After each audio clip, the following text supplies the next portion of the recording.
On February 27th, 2014, while Kyiv was in the midst of the chaos that would later be called the Maidan Revolution, Russian troops marched into Crimea.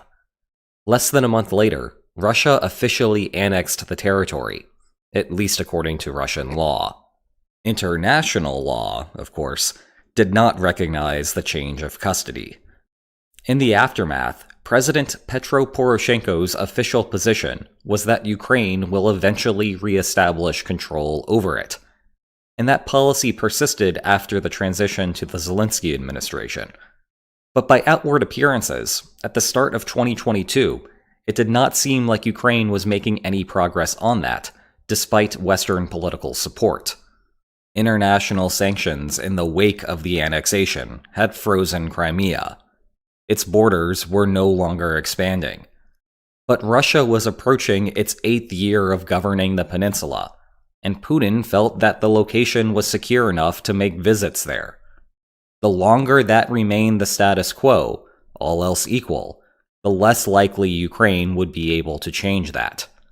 But then Russia announced a broader invasion of Ukraine in February 2022, and the subsequent 9 months of fighting have revealed new evidence that Russia's position in Crimea was weaker than the outward appearances suggested. Ukraine's recent successes and Russia's many failures on the battlefield are a part of that, but they are not everything. After all, Russia still holds significantly more land than it did at the start of the war. Rather, the strategic and political decisions Russia has made throughout those 9 months of fighting suggest that, in the absence of further and permanent territorial gains, the Russian position in Crimea is untenable. Ukraine also seems optimistic about its chances, and I suspect it comes from the same reason. We'll get to that reason in a moment. Basically, it is how Russia has made odd decisions during the war if Crimea is not vulnerable. But let's first discuss why, in theory, the peninsula should be a difficult target despite recent Ukrainian momentum. The first part of this is the military importance of the peninsula. This all dates back to the Russo-Turkish War of 1768. The construction of the Sevastopol naval base began during that war, and a lot has happened to the area over the last quarter millennium. This includes a 349-day siege during the Crimean War by the combined forces of France, the United Kingdom, and the Ottoman Empire, a German occupation during World War I, and another German occupation during World War II. Today, it is home to the Russian Black Sea Fleet, a critical component of Russia's ability to project naval power, not just to the Black Sea, but also, depending upon what Turkey allows to pass through the Bosporus Strait, the Mediterranean Sea, the Atlantic Ocean, and elsewhere. Crimea as a whole receives the majority of Western attention. However, it is actually the Sevastopol naval base that is at the root of the long-running tensions between Ukraine and Russia. In 1997, the parties signed the Partition Treaty, which divided Soviet naval assets in Crimea and leased the naval base to Russia for $97 million a year. That appeared to change in 2008, when President Viktor Yushchenko, a pro-West figure, announced that Ukraine would not renew the lease when it expired in 2017. But in 2010, pro-East President Viktor Yanukovych succeeded Yushchenko and signed the Kharkiv Pact 2 months after taking office. This extended the lease there until 2042. Of course, all that fell apart during the Maidan Revolution in 2014. Once Yanukovych left the country, Moscow anticipated that the new Ukrainian leadership would cancel the pact. So while there was chaos brewing in Kyiv, Putin took advantage of the window of opportunity and occupied and annexed Crimea. But make no mistake about it, Sevastopol is what Russia really cares about in the region. And as much as Russia's newly annexed territories have dominated news cycles for the last few months, they are just a bridge to Crimea. a critical point that we will return to later. The other big difference is in the contrasting demographics between Crimea and the rest of Ukraine. Part of this is directly due to the Sevastopol naval base. Russians made up the bulk of the military during the Soviet era, which meant that Russian soldiers and their families moved to the region. Part of this is due to how Crimea was part of the Russian Soviet Federative Socialist Republic until 1954, when Khrushchev transferred it to the Ukrainian Soviet Socialist Republic. The 2001 census, the only official census Ukraine has ever conducted, shows the end result. Crimea was made up of 60.4% ethnic Russians and only 24% ethnic Ukrainians. By comparison, Luhansk, one of the two Russia-sponsored separatist regions dating back to 2014, had 58% ethnic Ukrainians and 39% ethnic Russians. Meanwhile, the other separatist region, Donetsk, was 56.9% ethnic Ukrainian and 38.2% ethnic Russian. Basically, Crimea was the easier target. And moreover, 77% of Crimeans spoke Russian as their native language, compared to Ukrainian at just 10.1%. But back to the ethnic breakdowns. These numbers were evolving. The Soviet-era 1989 census had listed Crimea as 67% Russian and 25.8% Ukrainian. Much of the change was due to the repopulation of Crimean Tatars, who had been forcibly relocated to Central Asia during the Stalin era. In 1989, they made up only 1.6% of the population, but by 2001, they were back up to 10.8%. Meanwhile, from 2008 to 2011, the percentage of Crimeans who viewed Ukraine as their motherland jumped from 32% to 71.3%, a welcome sign for Western-leaning Ukrainians elsewhere in the country. Still, the same 2011 poll found that 51% of Crimeans viewed NATO as a security threat, compared to just 20.6% countrywide. Official votes back up these data points. The 1991 Ukrainian independence referendum only garnered 54.2% support from Crimea, and 57.1% support from Sevastopol specifically. That compared to 83.9% in both Donetsk and Luhansk, and 92.3% countrywide. And those numbers were under the impression that Crimea would have autonomous standing, which was a trial in its own right. Crimea briefly declared itself independent in 1992. Ukraine's parliament twice rejected Crimean constitutions before the parties reached a settlement.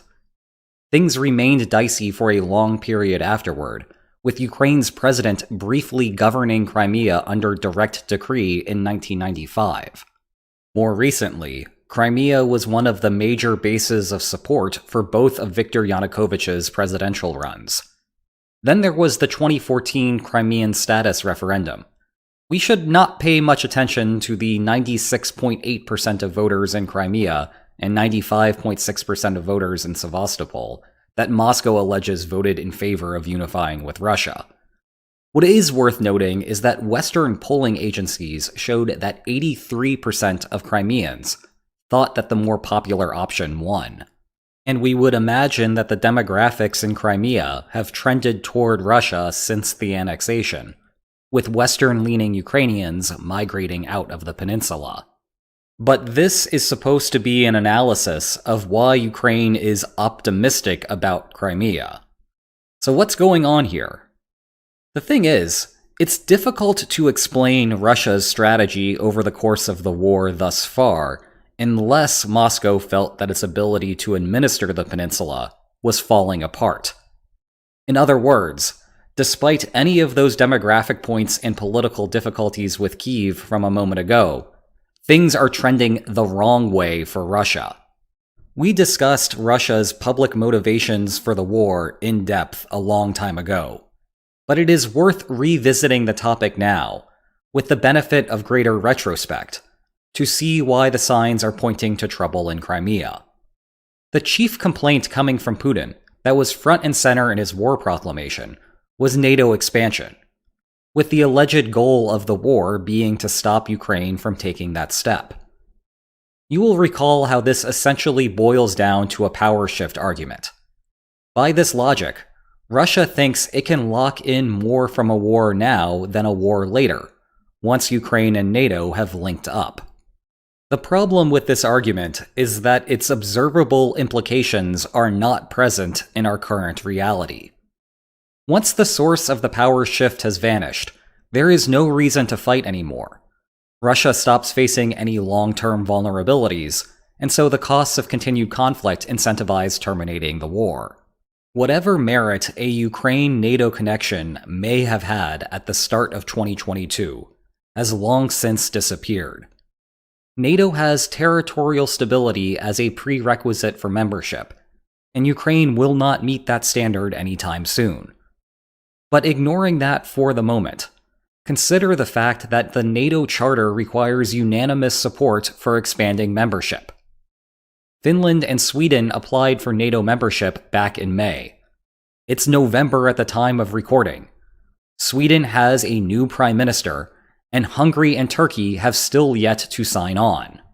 Again, it's Finland and Sweden, two relatively stable countries that are not especially likely to entangle the NATO alliance into a war with Russia in the near future. Imagine for a second that Ukraine's application for NATO membership received serious attention. Now consider whether Turkey, a country that still has regular conversations with Moscow and has gas flowing through a collaborative pipeline with Russia, would approve the expansion. Given all that has happened over the last 9 months, the answer is obviously no. And so if NATO expansion were truly the cause of the war, everything should be over by now. If anything, loitering around has only increased non-NATO Western support for Ukraine. And this is not some sort of vague theoretical assertion either. Remember, this is exactly how the 2008 Russo-Georgian War played out. Georgia started flirting with NATO membership. Russia propped up Abkhazia and South Ossetia. Georgia generally became less stable. NATO lost interest in expanding to Georgia. And the war ended, with Russia even withdrawing from areas it had invaded past the borders of the separatist regions. The entire arc lasted just 12 days in August, and support for Georgian membership in NATO is now a distant memory. Meanwhile, back in 2022, we are sitting at 300-something days of war. That is not a good sign for the NATO theory. The other main public objection Russia had at the start of the war was control over Luhansk and Donetsk. In fact, the war began with Russia formally recognizing the regions as independent countries, complete with this fancy signing ceremony. The initial phase of the war appeared to lend some credence to this being Moscow's motivating factor, with less direct focus on Crimea and more attention in the Donbass, where Russian troops extended past Luhansk up north and moved south into Mariupol, Donetsk's second largest city. But September shattered that illusion. After a series of artillery barrages against a handful of river crossings in Kherson, Russia no longer had mobility for its defensive units. Ukraine forced Moscow to decide whether to defend its gains in the north or in the south. Russia chose the south, which up until this point has nothing to do with the separatist story, and Ukraine made substantial gains up north. Yet by the end of the month, Russia was declaring that it had annexed Kherson and Zaporizhia, even as the also annexed Luhansk was fading away, and Donetsk was never fully captured. Let's review. Russia does not care about Ukraine's NATO status. It cares relatively little about the separatist regions in the Donbass.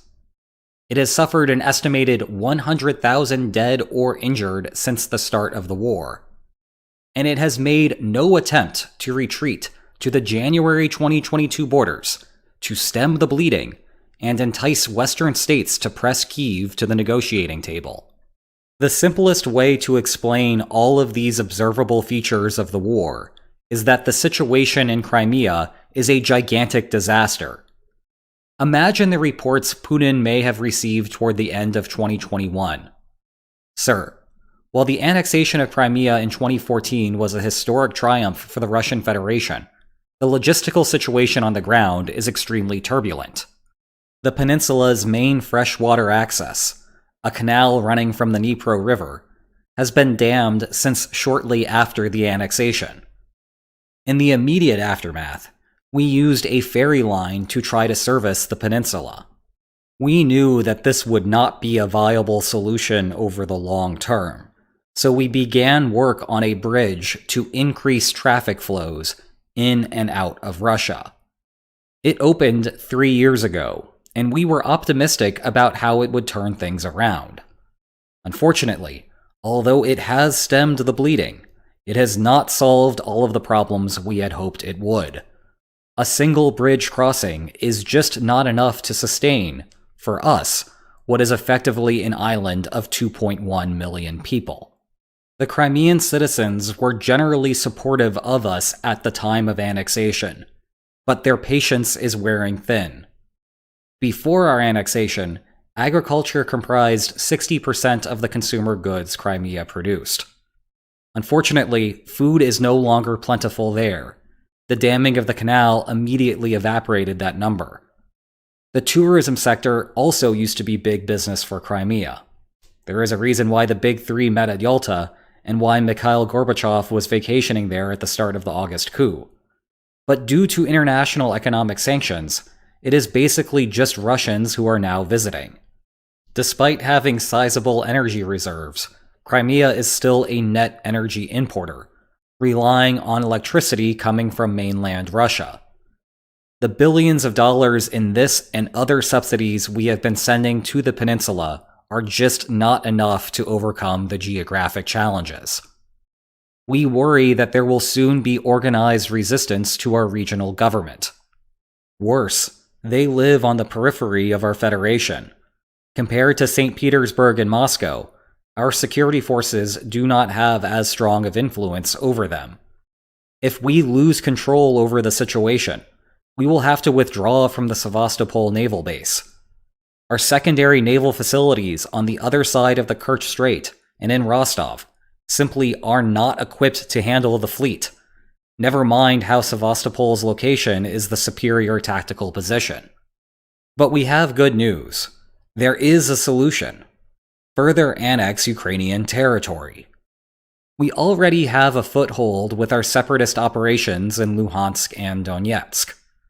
All we need to do is push further south in Donetsk, cross into Zaporizhia, and enter Kherson to link a land bridge from Russia to Crimea. This will solve our agricultural problems, as we can destroy the canal's dam and guarantee that it will not be rebuilt. It will also solve our logistical problems in a way that the bridge could not, as rail and road aplenty can go into Crimea from the land border. These areas voted heavily in favor of Yanukovych, and although their citizens may not be all that enthusiastic about the change in government, the right show of force will make them compliant. Of course, we cannot announce this as our motivation for the war. We would not want to make public our vulnerability in Crimea. And it is also a pure land grab. That is something that the international community frowns upon. Instead, we will rely on our default anti-NATO position. And maybe talk about Nazis. Everyone hates Nazis, right? Yes, there are risks to this strategy. If the war goes poorly and the West unites around Ukraine, we will face heavy losses. But that is a small price to pay to maintain control over the power hub that is Sevastopol. If a conversation like this took place, and that's a big if, because we are trying to use the observable features of the war to understand some otherwise puzzling behavior, it has a crucial implication for Ukraine's war tactics. At the moment, the task at hand for Kyiv might seem daunting. Russia's recent military move was to reinforce the southern side of the Dnipro River along Kherson. Thus, the most likely military path for Ukraine to take back Crimea is to first create a wedge in Zaporizhia to the Sea of Azov, then flank the entrenched positions, then take over the rest of Kherson, and then go into Crimea. Undoubtedly, Ukraine is going to attempt some sort of military advance like that, and given its recent successes, there is a good chance it will work. But such a military push may be unnecessary to take Crimea in the long run. Simply creating the wedge and ending the land bridge may be enough after a sufficient wait. If Russia was having problems with Crimea before Ukraine hit the metallic bridge, things have only become monumentally worse since then. Reaching the Sea of Azov seals the land bridge and leaves Russia in the untenable position that Putin's advisors might have feared back in January 2022. Actually, it is worse. Now Russia is paying to administer an area of Ukraine that has no direct value to it. Crimea will not immediately fall into Ukrainian hands, of course. It might take further degradation of the political situation in Crimea and turnover in Putin's administration in Moscow. After all, the annexation of Crimea is one of Putin's major policy accomplishments. The anniversaries of the annexation are turned into big parties, so Putin might not easily let it go. But long-term benefits for Ukraine are better than nothing. And for now, it means Ukraine should be more willing to pay a high cost for Zaporizhia. Because it is not just Zaporizhia. It may also be the centerpiece of the conflict that began in 2014. And that's the type of win that Ukraine is ultimately seeking. How vulnerable do you think Crimea is? I'd love to hear your thoughts in the comments. If you want to know more about the war, you will love my book that explains the causes of it. Check below for more information on that. And if you enjoyed this video, please like, share, and subscribe, and I will see you next time. Take care.